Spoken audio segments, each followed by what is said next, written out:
Adelante, puede iniciar el webinar. Gracias. Tiene su audio desactivado, magistrado. Ahora sí, muchas gracias. Buena tarde. Espero escucharme bien. ¿Todo excelente? Sí. Perfecto, lo Perfecto. escuchamos. Muchas gracias. Pues buenas tardes a todos y a todas los presentes, los que acudieron a esta cita, a este llamado.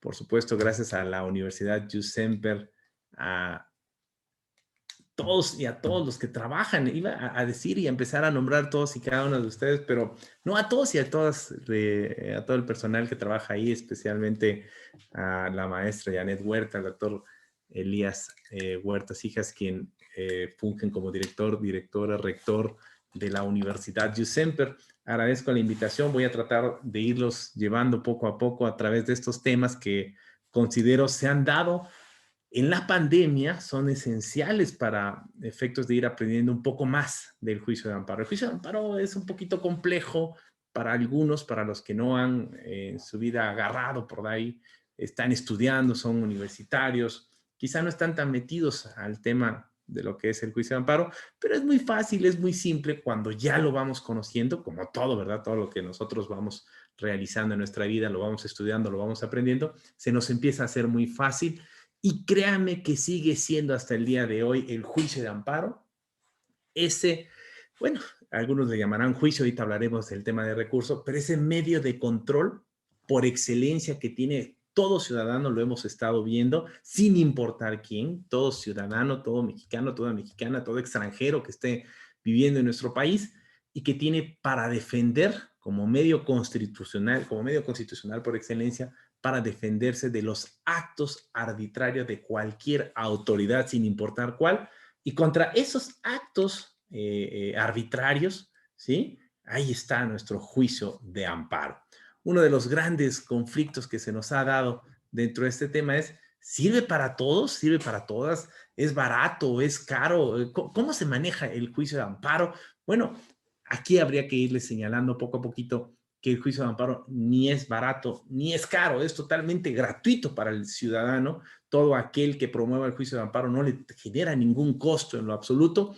Y es importante también resaltarlo porque, bueno, esto con entera independencia de los gastos que les pudiera generar contar o no con un abogado para efectos de llevar a cabo el trámite del mismo. Pero como miembro del Poder Judicial de la Federación, con muchos años, ya 26 años laborando en el Poder Judicial de la Federación, siempre les digo, es totalmente gratuito y sobre todo y ante todo con esta, bueno, gran importancia que debe tener el tema de la corrupción, libre de corrupción. Y siempre digo, quizá exista por ahí algún conocido, alguna conocida que diga que hay corrupción, hay que denunciarla, hay que hacerle patente, porque de lo contrario estaríamos nosotros incurriendo en la misma corrupción de aquel que, por supuesto, no quiso señalarlo, no lo quiso decir. ¿A qué voy con ese tema?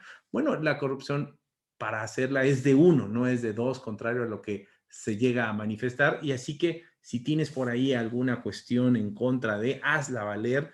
Hoy la presidencia de la Suprema Corte de Justicia de la Nación, que es la misma que coincide con la del Consejo de la Judicatura Federal, pues no escatima en ningún momento en cuanto hace a las consideraciones de llevar a cabo alguna investigación contra posibles actos de corrupción. Pero créanme, acérquense a los jueces de distrito, a las juezas de distrito, al personal, a los compañeros, van desde el intendente hasta la particular secretaria de actores oficiales y, ¿verdad? Acérquense para que vean cómo funciona. A veces hablamos mal de una herramienta tan importante como el juicio de amparo porque no la conocemos así simplemente. Vamos a empezar a hablar de estos temas que yo traigo para ustedes.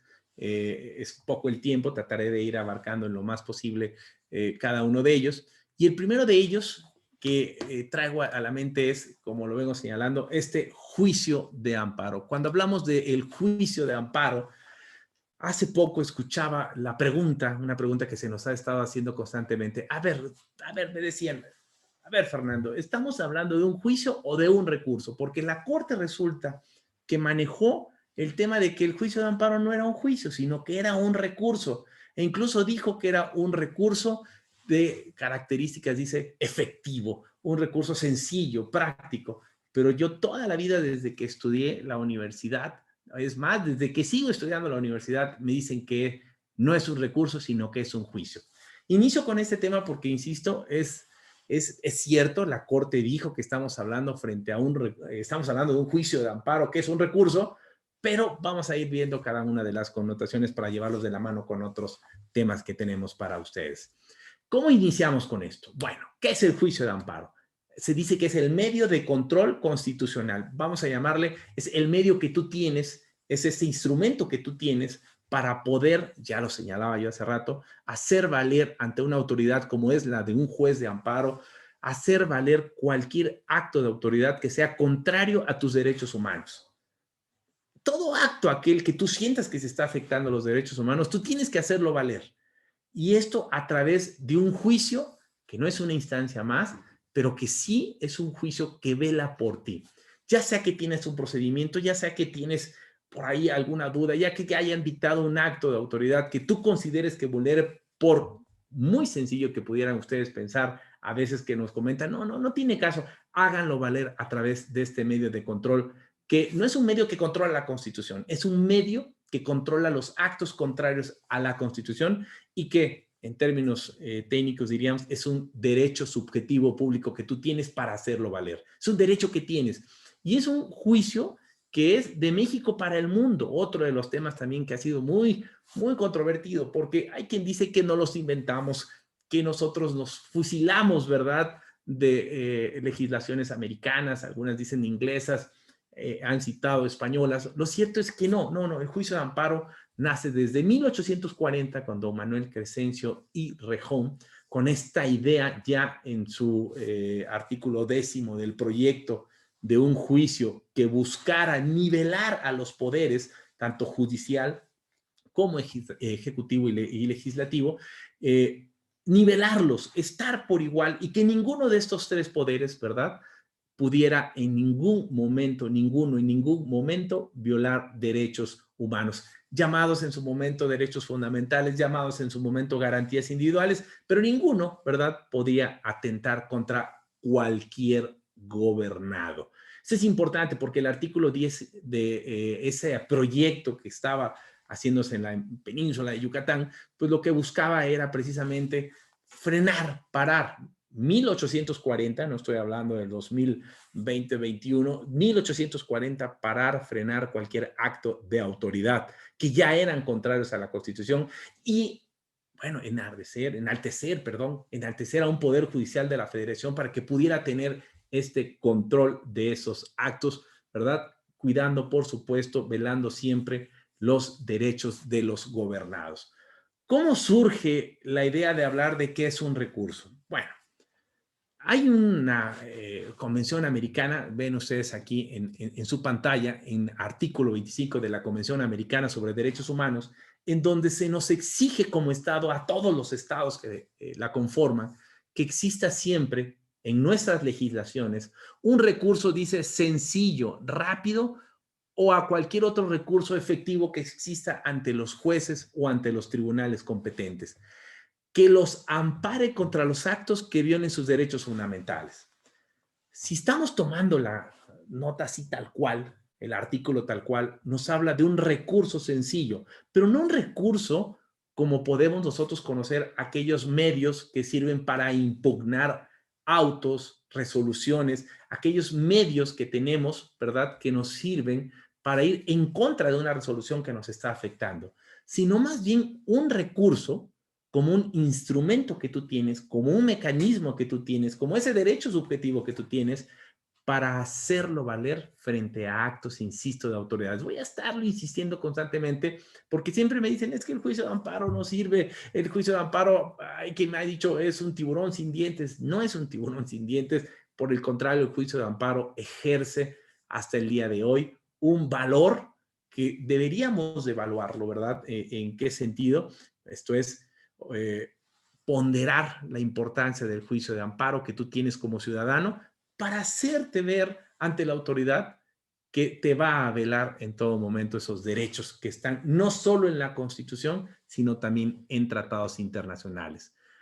Si lo ves como mecanismo, como dice aquí, un mecanismo extraordinario de protección, pues es que el juicio de amparo no es un recurso como medio de impugnación, pero sí un medio de defensa que tú tienes para combatir cualquier acto.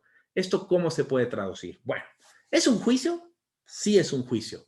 Y es un juicio, no un recurso como medio de impugnación, porque en él no se está buscando en ningún momento que se revoque, que se modifique una resolución. De hecho, no se va a reasumir una jurisdicción, no se va a actuar como un juez de procesos, no se va a actuar como un juez de primera instancia, sino se va a velar que lo actuado no violente tus derechos humanos. Si partes de ahí, es un juicio porque tiene partes distintas a las del juicio de primera instancia. Es un juicio porque lo que busca es, a través, por supuesto, de cada una de sus etapas procesales que se van dando, desde la solicitud del informe, desde, por supuesto, llevar a cabo la vista a las partes con la rendición de los mismos, la audiencia que se tiene para efectos, que le llaman la audiencia constitucional, para efectos de ahí recabar las pruebas, desahogar pruebas y dictar la sentencia que en su momento pueda concederte esa protección constitucional que buscas o negarte la protección si no es asistible como tal ese derecho. Pues lo cierto es que es un juicio totalmente autónomo, independiente, es un juicio que no tiene que ver con la primera instancia, sino que analiza los actos que tú impugnas ahí, que haces valer, pero a través de esta, diría yo, coladera, ¿verdad? O más bien desde esta óptica distinta que lo es los derechos humanos, no solo nacionales, sino también internacionales. ¿Pero por qué recurso? Bueno, ¿qué sucede? Hay casos. ¿Qué sucede cuando hay juicios? ¿Qué sucede cuando se están tramitando procesos en donde en sus etapas procesales no se permite ningún recurso? No hay ninguna forma de impugnar ningún acto.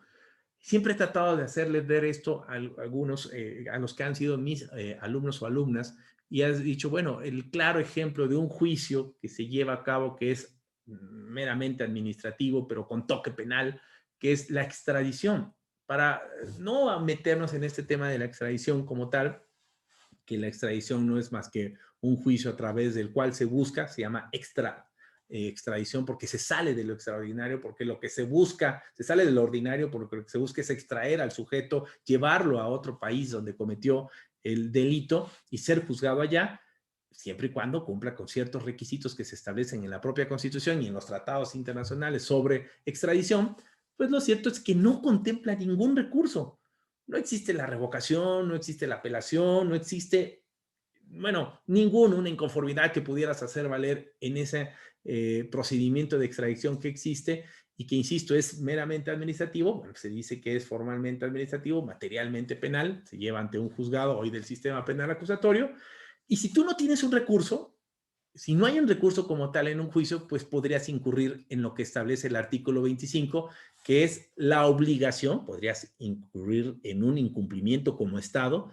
¿Cuál es ese incumplimiento? De no contar con un recurso sencillo en un proceso, en una de sus etapas procesales o en ninguna de ellas.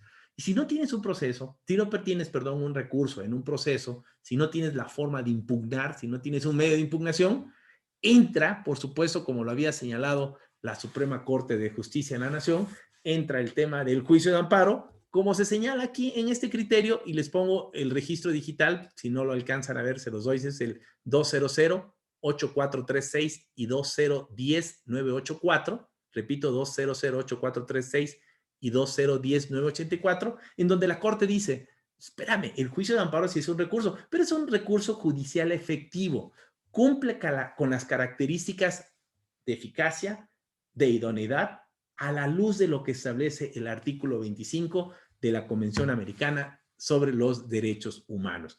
¿Qué quiso decir con esto la Corte? No quitarle, ¿verdad?, en ningún momento la característica de juicio porque la tiene. No es un recurso, es un juicio, pero para aquellos casos en los que no proceda recurso alguno, puedes acudir al juicio de amparo. Así que te digo, ¿verdad?, a nivel de extranjeros, a nivel de autoridades extranjeras, a nivel de la Convención Americana. Así que les digo, este Estado, el Estado mexicano, cuando no hay un recurso como medio de impugnación, tiene el juicio de amparo. Y dice, lo tiene porque hace las características de un recurso judicial efectivo. Hay quien me ha dicho, hago aquí el paréntesis, oiga, ¿es entonces un recurso extraordinario? No, los recursos extraordinarios como tal. Recuerden que la palabra extraordinario viene de extraordinario, fuera del ordinario. Los extraordinarios normalmente son, podría ser un reconocimiento de inocencia, esto es, los que ya están o se van dando o tienes la oportunidad de impugnar ya una vez concluidos los procesos. Entonces, si es extraordinario, se sale de la etapa ordinaria como tal. El juicio de amparo no es un proceso, no es un recurso extraordinario. El juicio de amparo es un juicio, así tal cual, pero puede cumplir las características, cumple con las características de ser como instrumento, como lo había puesto en la pasada aquí cuando les dije, como mecanismo extraordinario de protección, ¿verdad? Así tal cual, puede cumplir con la característica de recurso judicial efectivo. ¿Y qué es el recurso judicial efectivo? Tendríamos entonces que aterrizar la idea y decir que es aquel, así, tal cual, capaz de producir un resultado para el que ha sido concebido. En este caso, se dictó un proveído en un procedimiento como podía ser la extradición, del cual yo no estoy conforme, del cual no estoy de acuerdo, pues puedo acudir al juicio de amparo, aduciendo que como no existe recurso alguno, tengo este recurso judicial efectivo para hacerlo valer, para, entre comillas, impugnar ese acto que considero violenta mis derechos humanos y dice, para buscar el resultado al que ha sido concebido. ¿Cuál es? Buscar la protección, en nuestro caso, en el juicio de amparo, la protección constitucional solicitada. Es decir, dice, debe ser un medio de defensa que puede conducir a un análisis por parte de un tribunal competente para determinar si ha habido o no una violación a derechos humanos y, en su caso, proporcionar una reparación. Si volvemos al tema, si el juicio de amparo, como se señala en esto, es o no un recurso, si el juicio de amparo es o no un recurso, vamos a dejar entonces de empezar a decir, creo que es un juicio, creo que es un recurso, creo que es un recurso extraordinario.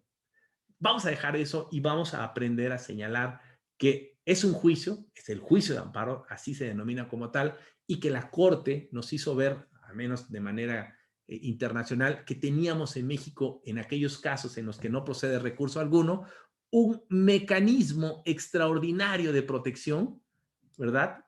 Y que hace las veces de un recurso sencillo, de un recurso rápido, ¿sí? Pero como recurso judicial efectivo, como aquel capaz de producir el resultado para el que fue concebido. ¿Y cuál es el resultado para el que ha sido concebido el juicio de amparo? Ya lo había dicho desde 1840, pues precisamente buscar la protección constitucional, amparar y proteger a todo aquel gobernado que se siente violentado por sus derechos humanos por parte de las autoridades a través de estos actos que son arbitrarios. En otras palabras, es un derecho subjetivo público que tienes, ¿verdad? Para hacer valer este medio de control mexicano, constitucional, por excelencia, que lo es el juicio de amparo.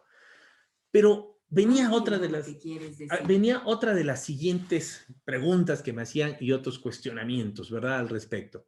Me decían, queda claro entonces que el juicio de amparo es un juicio y que el juicio de amparo no es un recurso, pero vamos a tomarlo como un recurso judicial efectivo.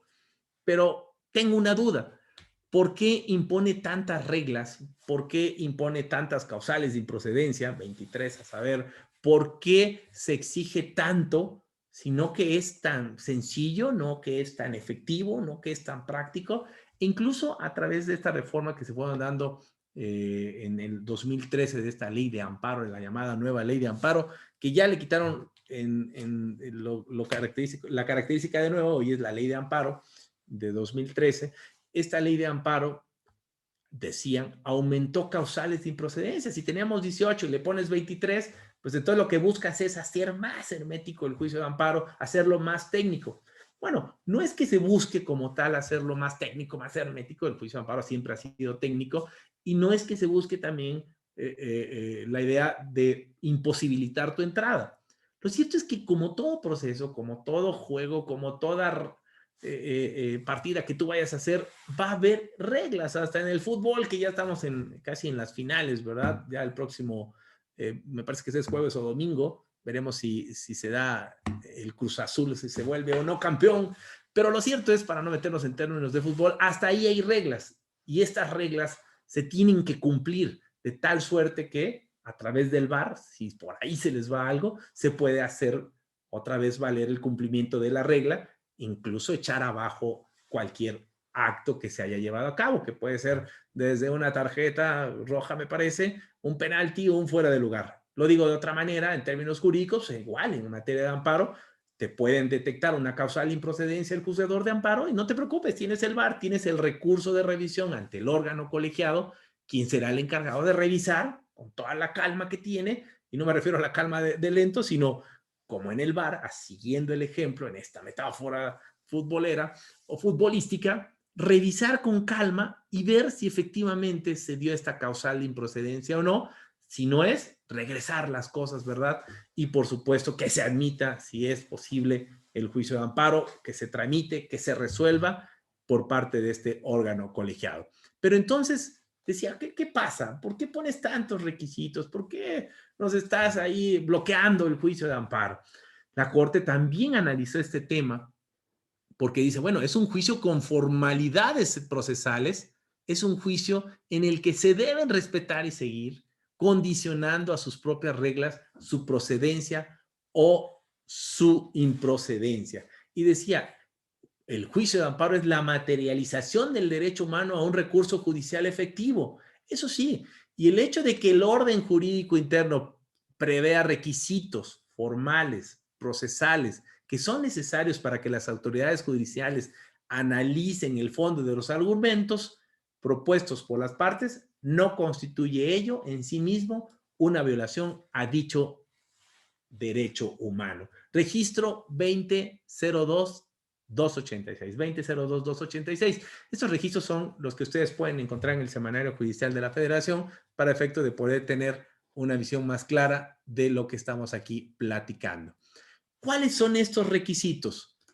En resumen, podríamos decir que son los siguientes. Bueno, los requisitos son los principios que exige para la tramitación, para que se lleve a cabo el juicio de amparo, que muchos, insisto, ya conocen, son conocedores del juicio de amparo, otros no. Vamos a tratar de ir nivelando uno u otro la plática para efectos de poder entendernos un poquito más, pero les decía, fíjense bien, agravio personal y directo, entendiéndose como agravio el menoscabo que tú sientes con el acto que estás teniendo, que es personal porque es a ti, es a tu persona, y es directo porque está sucediendo, es de inminente realización, está ahí, como este clásico ejemplo de las órdenes de captura, las órdenes de aprehensión, en donde todo el mundo dice que hay un elemento policíaco afuera de mi casa que me anda buscando y que como me anda buscando me quiere aprender.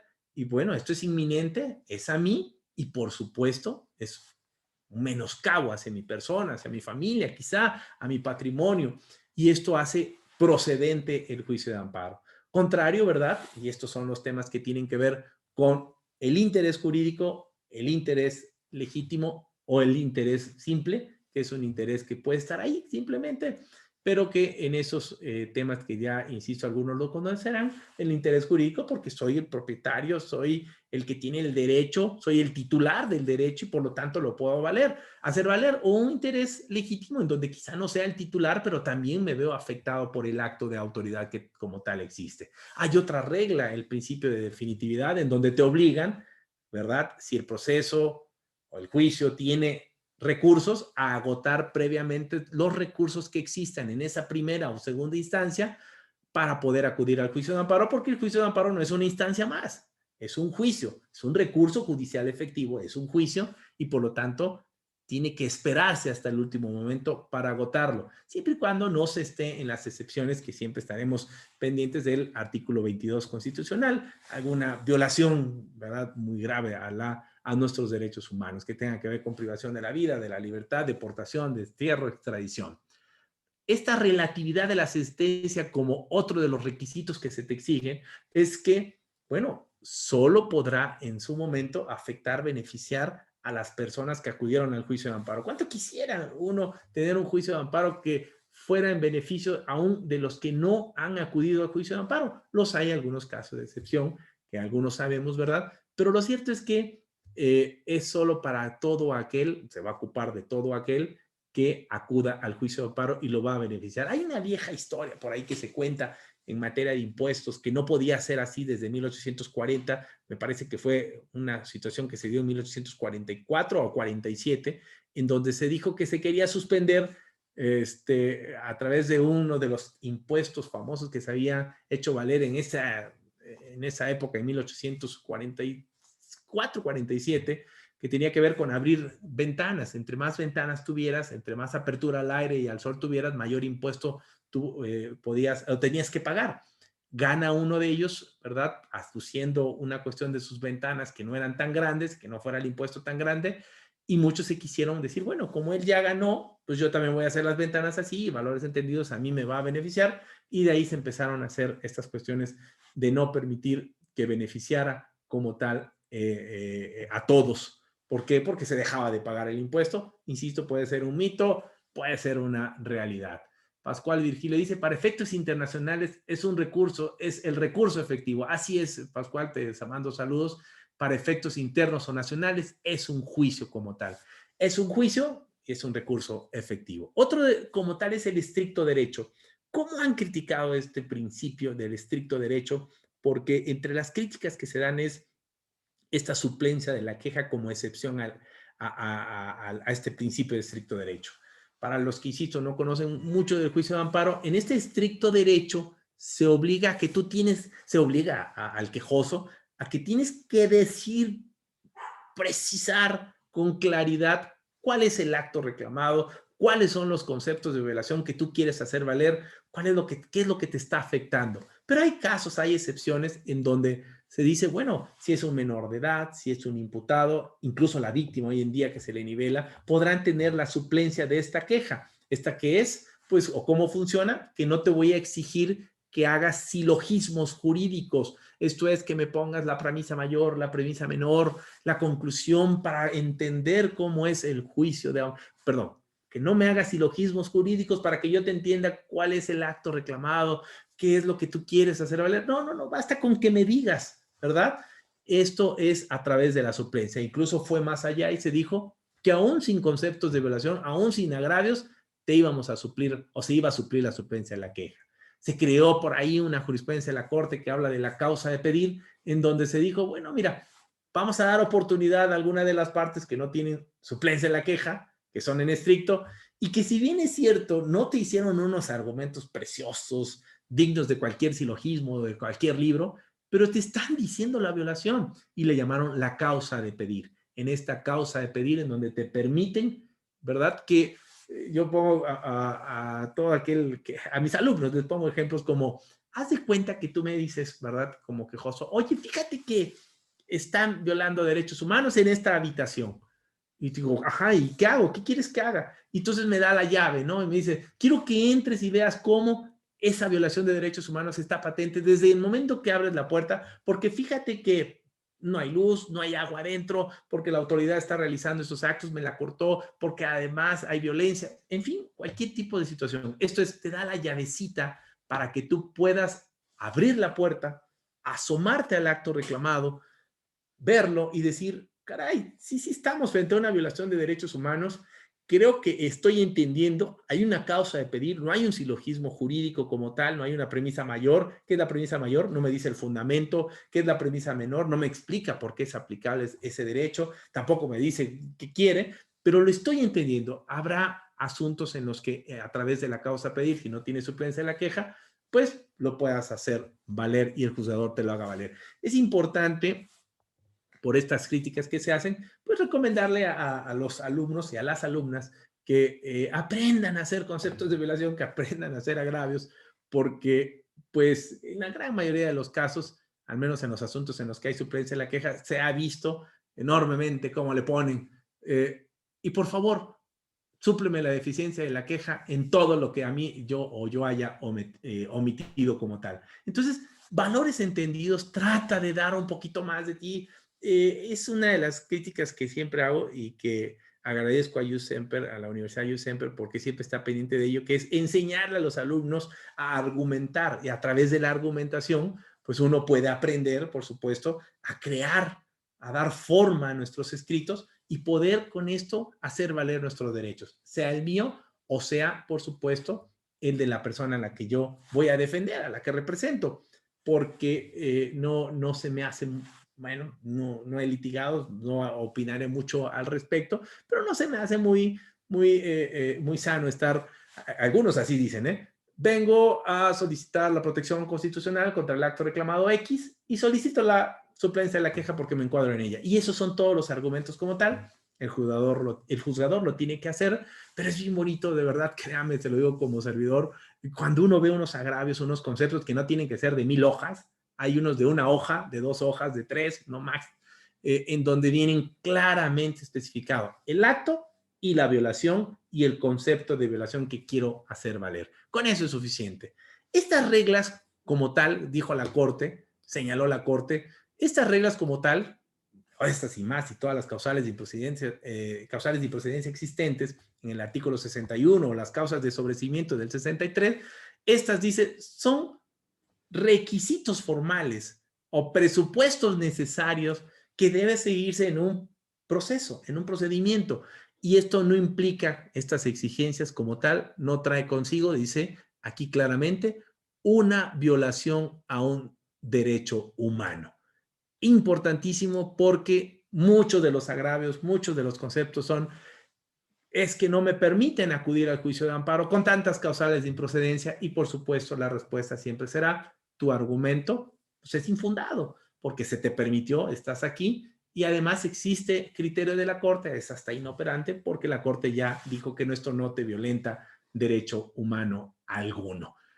Espero seguirlos llevando en este tema. Fíjense, vamos desde lo que es el juicio, lo que es el recurso efectivo y como lo habían puesto ahí, visto así internacionalmente, pero también los requisitos que se exigen como tal y que se tienen que cumplir para efecto de que el juicio de amparo se haga procedente.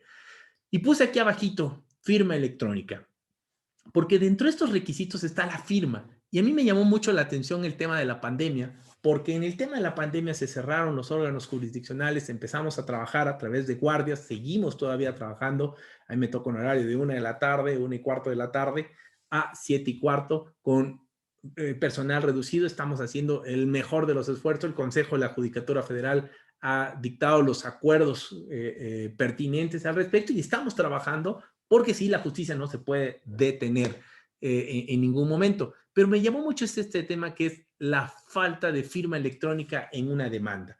Y puse entre estas preguntas que yo me he hecho siempre, lo voy a poner hasta acá de este lado, ¿qué pasa con la firma electrónica para aquellos que no cuentan con recursos económicos, que no tienen una computadora? Perdón, que no tienen luz, que no tienen electricidad, y que no tienen internet. Una u otra, una podría ser la causa de todas las consecuencias, independientemente de la zona que a veces está alejada, en fin. O lo puse en el ejemplo, o si está recluido y no puedes llevarlo a cabo. Pues lo cierto es que la firma electrónica, como uno de los requisitos más que se exigió y que se empezó a ver para efectos de bueno, no acudas personalmente, hazlo a través de la firma electrónica y hablaré para los que tuvieron la posibilidad y lo han tenido de llevar a cabo, de hacer su firma electrónica. Se les avisó con tiempo, se les estuvo diciendo, pero hay que ser muy claros. Nadie esperaba una pandemia. De hecho, ni el gobierno esperaba una pandemia. No creo que existiera alguien que dijera, vamos a prepararnos para la pandemia.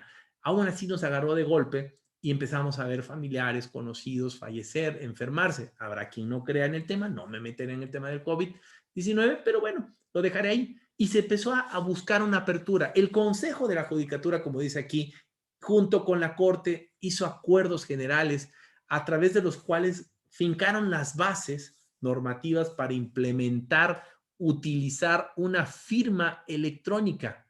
Y esta firma electrónica, dice, era importante, permitía con ello un uso más eficiente, eficaz de los recursos públicos asignados para ese efecto.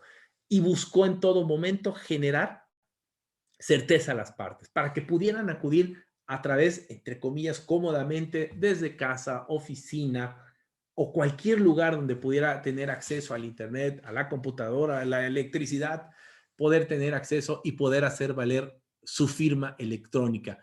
Dice, esta representa la voluntad del quejoso y su falta, por supuesto, representa lo contrario, que es la voluntad del quejoso y a su vez representaría la violación a uno de los principios señalados, que es el principio de agravio personal y directo, el principio de agravio, perdón, en contra del acto reclamado. Fíjense bien, la importancia de la FIREL, de la firma electrónica, FIREL, fue el hecho de que conforme al artículo 3 de la Ley de Amparo, conjuntamente con los acuerdos en cita, todos los que hizo el Consejo y la Suprema Corte, se estableció y se desarrolló la posibilidad de que a través de las TICs, tecnologías de la información y de la comunicación, de donde es experta en ese tema y esa materia, nuestra amiga la maestra Janet Huerta, también Jaime Díaz León, y donde acaba de salir un libro recientemente en donde tuve la oportunidad de participar como coordinador Jaime Díaz con él, el coordinador él y yo participar escribiendo una nota ahí en ese libro, un capítulo en ese libro, de publicación de YouSemper, en donde se habla de las TIC, de esas tecnologías de la información y de la comunicación y lo importante que es hoy en día conocer de las mismas. Ahí queda la recomendación para que en YouSemper puedan solicitar la obra. Pero esto, dice, fue pues, para que fuera posible promover una demanda de amparo, presentar promociones, presentar recursos, cualquier escrito, cualquier oficio, utilizando la firma electrónica. De hecho, las sentencias, fíjense, voy a hacer aquí un paréntesis. Recuerdo que cuando iniciaba de magistrado, empezaron a llegar sentencias firmadas electrónicamente. Y recuerdo que había colegiados que decían que, para no decir en este país, a lo mejor en otros países, algunos tribunales colegiados, y no hablan más de nadie, pero decían claramente, fíjense bien con lo que decían, que como no traía la firma impresa, la firma hecha a mano, pues no tenía valor la sentencia y se ordenaba incluso, ¿verdad?, reponer para que se recabara la firma. Hoy esto es un absurdo, hoy por supuesto yo nunca estuve de acuerdo, esto es un absurdo, hoy es necesario, es indispensable contar con esta firma electrónica, porque es un medio, incluso dice, de ingreso al sistema electrónico del Poder Judicial de la Federación para consultar, para enviar, para recibir promociones, documentos, acuerdos, sentencias. Y créanme, de verdad es súper indispensable. Yo espero, deseo, añoro que esto se acabe, el tema de la pandemia, y que ya puedas recibir tus escritos si quieres, pero creo que no creo, estoy convencido, se va a quedar todo lo que estamos viendo aquí, las transmisiones, las clases virtuales, se van a quedar, llegaron para quedarse, para entender estas tecnologías de la información y la comunicación de otra forma, como distinta a la que habíamos visto cuando nos íbamos a imaginar estar yo aquí platicando frente a un monitor, una computadora y expresando y diciendo y ustedes escuchando cómodamente en casa, algunos tomándose un café, algunos haciendo, incluso algunos solo lo escuchan, haciendo la tarea, no sé, haciendo muchas cosas al mismo tiempo. Lo cierto es que se quedaron. Y hoy en día, casi todas las resoluciones, para no decir que todas y todos los acuerdos, los proveedores que se dictan, se hacen de manera a través de esta firma electrónica. Muy rara vez firmamos ya de manera impresa. ¿Pero qué pasó? Bueno, esta promoción del amparo vía electrónica que se empezó a dar, empezó a tener irregularidades. ¿Por qué? ¿En qué sentido? Bueno, mira, se los comento. Muchos abogados firmaron en nombre o a nombre de el quejoso. Muchos pusieron diversas firmas, otras ni siquiera era la firma electrónica. Otros firmaron, no sé, firmó Pedro, pero el quejoso era Juan. Y quisieron hacer valer la firma impresa de Juan, pero no la firma electrónica de Juan. Y solo se quedaba la de Pedro. Por desgracia, hubo muchos asuntos, digo por desgracia, que se quedaron ahí, que no pasaron el filtro, que en algún momento no se admitió la demanda por la falta de firma. Les comento qué criterios manejaba la Corte al respecto. Bueno, dice, la promoción del amparo vía electrónica que carezca de la FIREL, del quejoso, no puede equipararse a una irregularidad subsanable a través de la prevención, que es lo que muchos aspiraban. ¿En qué sentido? muchos empezaron a aspirar, a querer buscar que el juez los previniera y recabarse la firma, acudir al reclusorio, que firmara como tal.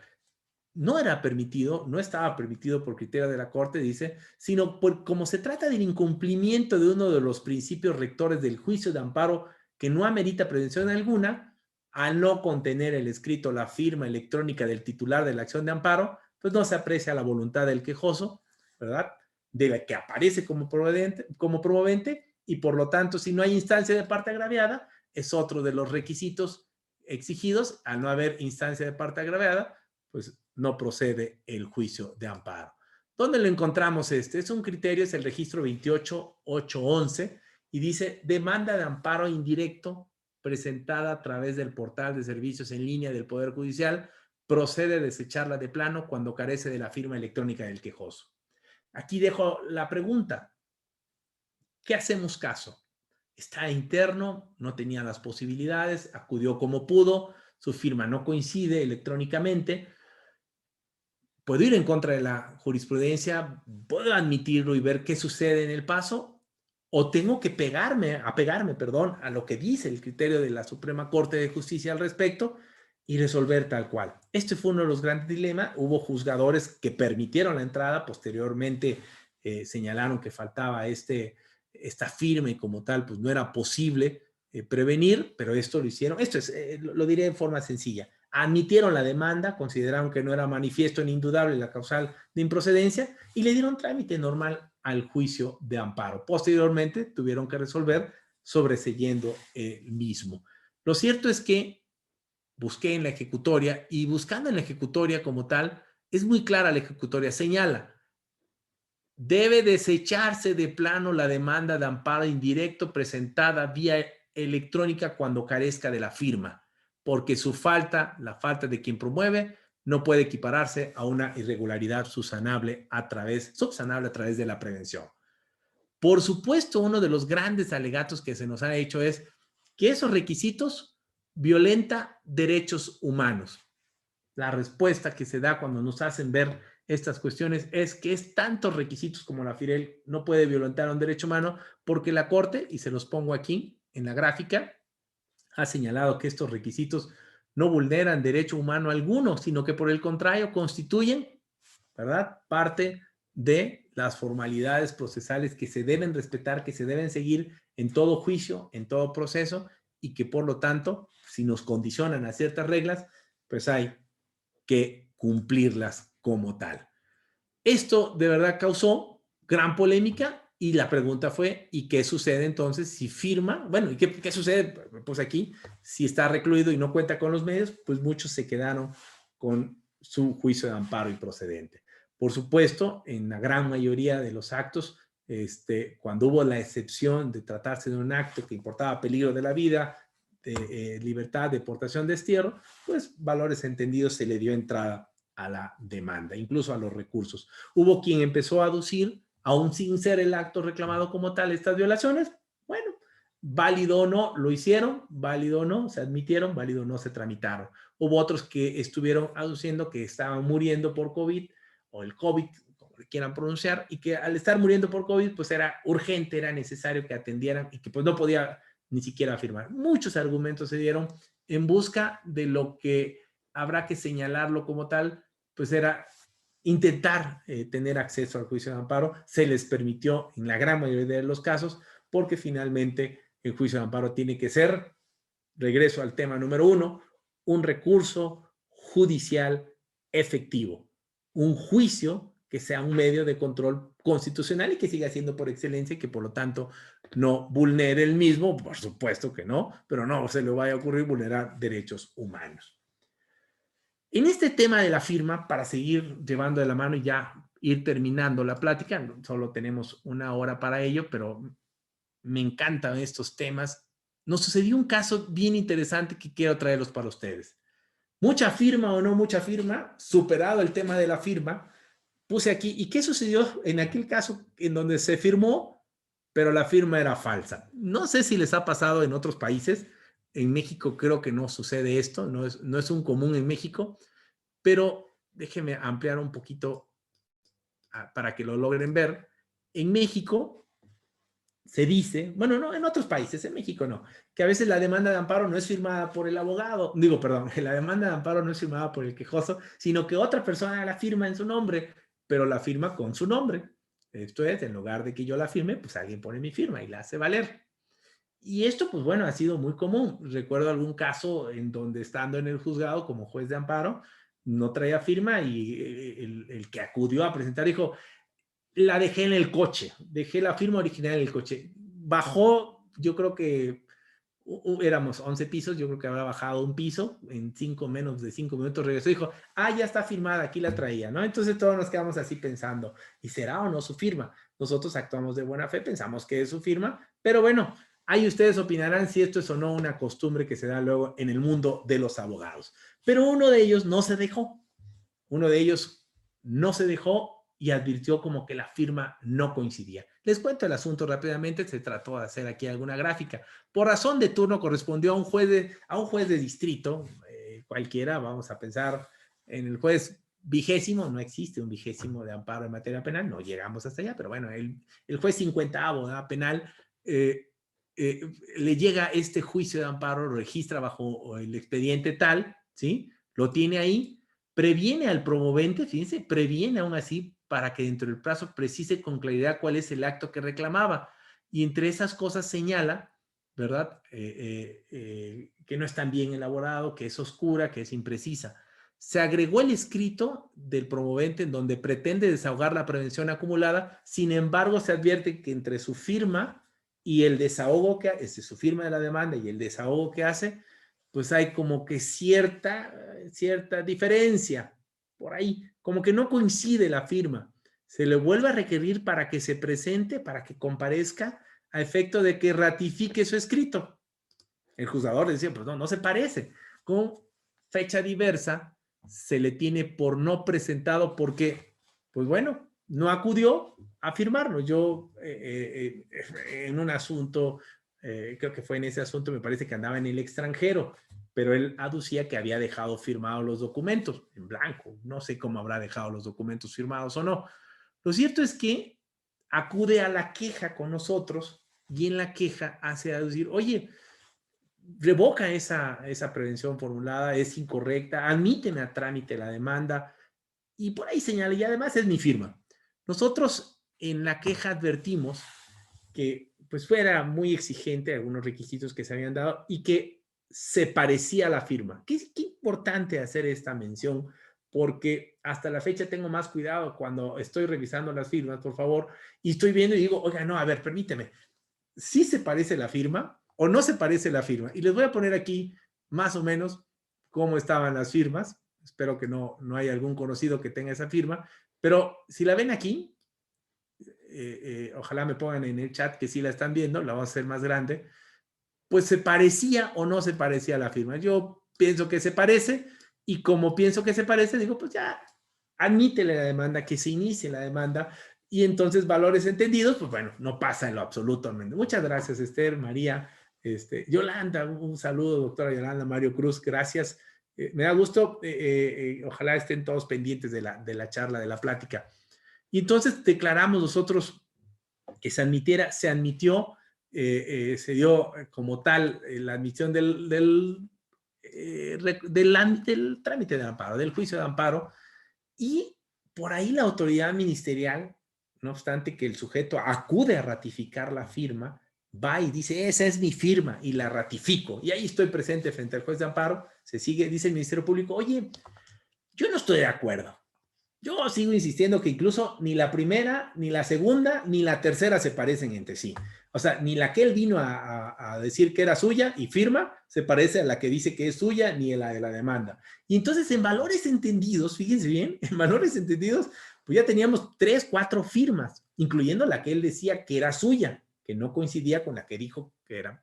Aquí, sin andarle cantinfleando mucho al tema, lo cierto es que dice, yo no estoy de acuerdo y presento que es válido un incidente de objeción de documento respecto del escrito inicial de demanda, porque no coincide con su ratificación ni con la prevención. Este incidente de objeción de documento es importante entenderlo, se puede promover, no es de oficio por parte del juez. El juez no puede decir, voy a iniciar un incidente para efectos de ver si la firma. No, el juez sigue tramitando, tiene que ser a petición de partes, lo hace valer, fíjense bien, tiene otra característica, no hay más que rendición de un perito del quejoso, un perito de la autoridad ministerial, un perito oficial. El juzgador puede optar por cualquiera y no tiene la oportunidad el juzgador de pedir un perito tercero en discordia. A diferencia de los juicios que conocemos, al menos en materia penal, que hay un tercero en discordia. No, aquí lo deja así y dice, puede optar siempre y cuando funde motive, por supuesto, como todo acto de autoridad, y especifique por qué a uno sí le da valor y al otro no. Se rindieron los dos y optó por el oficial, el de la fiscalía. Y dice, aquí hay una firma y esta es falsa. Y yo me quedo con este dictamen porque contiene todas las etapas en cómo llegó, la metodología en cómo llegó a ello. Gracias, Gerardo Ramírez. Así es una prueba pericial especial que se hace. Viendo aquí los chats, a veces me meto en los chats, pero para no quitar mucho el tiempo e ir culminando a tiempo esta charla. Lo cierto es que hace ver como tal, lo declara fundado el incidente de objeción de documento, había suspendido la audiencia, había tramitado la incidencia, tuvo varias periciales, estas dos periciales en materia de grafoscopía, escogió una, llevó a cabo la audiencia constitucional y dijo que luego de haber declarado fundado el incidente de falsedad de firmas, ante esta firma falsa, pues lo correcto era sobreseer en el juicio de amparo porque se actualizaba la causal de improcedencia prevista en la fracción 23, que es la genérica del artículo 61 en relación con el 6, que tiene que ver con que el sujeto, ¿verdad?, sea el que sufre el agravio personal y directo, es aquel que resiente, es el que firmó, es el que acudió, el que estuvo ahí presente y que hace valer como tal el acto que reclama y sus conceptos. Dice que no es la misma persona, no coincide la firma y sobresee en el juicio de amparo. Así tal cual. Pues entre las impugnaciones que se vinieron dando y que traigo a colación el tema, está este hecho que se me hizo muy interesante. No sé si ustedes han acostumbrado, ahí me ponen sí o no, no sé si han acostumbrado, bueno, ya algunos ya están criticando la resolución, bueno, ya en su momento él se fue al recurso de revisión, nosotros estuvimos revisando este tema, vimos que la metodología, la resolución del juez distrito era correcta, se confirmó, pero aquí algo que se nos hacía valer era importante y esto decía, esto es una costumbre, ustedes me dicen si sí o si no. Normalmente acostumbramos a decir que, no hombre, ponen mi firma ahí, yo mañana la voy a ratificar y con que diga que es mía, con eso es suficiente. No sé si les ha pasado ese tema, ¿no? Y entonces muchos dicen, ahí fírmala por mí, mañana yo voy y ya si quieres, si hay algún problema, la ratifico. Y digo, esto yo la hice. Entonces, aguas con este tema, por favor. Gracias, Estíbaliz. Aguas con este tema, por favor, porque muchos de los casos que ha pasado en esto nos han alegado, oiga, la firma que yo puse, pues era mía porque yo vine, incluso la ratifiqué y como la ratifiqué, pues se hace válida. Así que no tenías por qué haber dicho eso. Bueno, así lo han hecho muchos. Te voy a leer la parte de este criterio de la Corte que me llama también mucho la atención y dice, la ratificación de una firma que calza una demanda de amparo por quien dice haberla estampado solo puede surtir efectos plenos cuando no es objetada de falsa, pues cuando ello sucede, lo procedente es determinar si la impugnación es fundada o infundada, con independencia de su ratificación. Fíjense bien, ya que de resultar falsa la firma, esa ratificación pierde toda eficacia por quien suscribe un documento. Palabras más, palabras menos, la Corte señaló que ante la declaración de una firma falsa, fíjense bien, no tiene valor el que tú la ratifiques. Nadie puede ratificar que es suya una firma que no es suya y que fue declarada como falsa. A ver si no los hice más enredo en esto, pero dice, la primera sala consideró que ante la declaración de falsedad de una firma estampada de la demanda de amparo a través del incidente respectivo, la persona que aparece en ella como promovente en realidad no expresó su voluntad, no manifestó su intención de ejercitar la respectiva acción constitucional, lo que se traduce en un incumplimiento al artículo 4 de la ley de amparo, agravio personal y directo, instancia de parte agraviada, y que únicamente puede promoverse por la parte a quien perjudique la ley o el tratado, pero da a entender finalmente que no tiene valor, no surte efectos la ratificación. No puedes tú ratificar una firma que no es tuya, que es falsa. Así de simple como lo dijo la Corte, y esos son uno de los principales argumentos que siempre nos hacen valer. Casi a punto de terminar la hora, déjeme dejar de compartir para ver si los puedo ver. No, creo que no los puedo ver, pero si no, sigo compartiendo entonces aquí. Casi a punto de terminar, pudiera decir en resumen lo siguiente. ¿El juicio de amparo es un juicio? Sí, lo es un medio de control constitucional por excelencia, también lo es, y tiene el carácter de recurso como mecanismo, como un recurso no extraordinario, sino como un recurso efectivo, judicial efectivo que tiene ahí. ¿Para qué? Bueno, valores más, valores menos, lo tienes para hacer valer cualquier violación a los derechos humanos. ¿Qué otra cosa es importante señalarlo? Pues tiene requisitos. ¿Se tienen que cumplir los requisitos? Sí. Entre más requisitos se hagan valer, entre más causales según se hagan valer, ¿esto viola derechos humanos? En lo absoluto. No hay una violación de derechos humanos para nada, porque se tienen que cumplir los requisitos, forman parte, dice la Corte, de estos derechos que tú tienes, de estos derechos humanos, para que las reglas del juego estén todas parejas, porque también como me imponen requisitos a mí, se lo imponen a la contraparte. Estos requisitos, entre ellos, ¿está la firma? Pues sí, pero no se encuentra dentro de las que hay que prevenir, y dentro de estas firmas es importante tomar en cuenta cuando estamos frente a una firma electrónica, pues que obre la tuya, tu firma, la del quejoso como tal, no la del abogado, es importantísimo, o hacerlo ver y ver las excepciones que establece la ley de amparo que ya las había señalado. Y en el caso de que tu firma sea la que tú imprimes con tu mano, ¿verdad? Hay quien puso ahí su huella dactilar, pues que sea realmente la del quejoso y no pretendan convalidarla, no pretendan actualizarla, como, pues bueno, haciendo ver a la autoridad que al ir a ratificarla, con eso convalidas ese acto, porque la Corte es muy clara al señalar que no se puede ratificar una firma que por sí ni siquiera era tuya. Así, tal cual, como tal, dice la Corte. Y entonces hay que entender, me costó mucho trabajo entenderlo cuando estábamos resolviendo ese asunto por el tema del incidente que se había promovido por la autoridad ministerial, pero sobre todo me costó mucho trabajo porque yo en una queja, yo había señalado que se parecían las firmas. Y entonces, por andar diciendo que se parecen las firmas, porque sí se parecían, según yo, ¿verdad?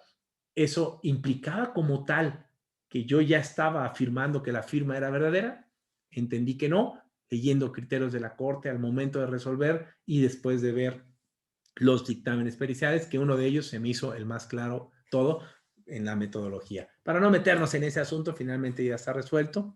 Recuerden que los asuntos ya fallados, asunto fallado, asunto olvidado, y además son ejecutorias en las cuales ya no puedo discutir, en las que participaron muy respetuosamente mis excelentes compañeros magistrados y un servidor, pero además es un trabajo arduo de secretarios, actuarios, oficiales, a quienes hoy están aquí presentes, muchos y muchas de ellas, y les agradezco la gran labor que están haciendo en el Poder Judicial de la Federación, un Poder Judicial de la Federación que sí les pido a todos y a todas, mantengamos siempre como independiente, respetemos siempre como independiente, y que por supuesto defendamos todos este Poder Judicial de la Federación, acusemos cuando haya que acusar, actos de corrupción, hay que hacerlo valer inmediatamente, pero también cuando no, no solo cuando ganan las sentencias, sino también cuando pierden y fueron de manera objetivas, no subjetivas, sino correctamente, pues también hacer valer que hay juzgadores hoy en día, juzgadores en sentido amplio, abarco desde el intendente, siempre digo, hasta los jueces, magistrados, ministros, consejeros, hay juzgadores que siguen haciendo su trabajo día a día tal cual lo requiere, no el Poder Judicial, sino tú, sino yo, porque también soy un ciudadano, además de servidor público, y requiere un país libre totalmente de un Poder Judicial independiente. Que Dios los bendiga. Hasta aquí mi participación. Espero les haya gustado y los haya llevado de la mano en esta plática, esta charla. Agradeciendo, por supuesto, preparé mi PowerPoint. No soy muy bueno preparando PowerPoint, pero espero les haya gustado cómo le quedaron. Traté de ponerles colores y todo. Soy malísimo, estoy aprendiendo y espero les haya gustado mucho. Yo estoy en Twitter como @ferdinoleo, así se los voy a escribir en el chat. Sigan a YouSemper, de verdad, yo agradezco mucho a la universidad que me permite participar, exponer mis ideas y a todos y cada uno de ellos, los mencionados, a todos los que trabajan en YouSemper, muchísimas gracias por permitirme estar con ustedes. Que Dios los y las bendiga, estamos siempre en contacto. Muchas gracias, es todo.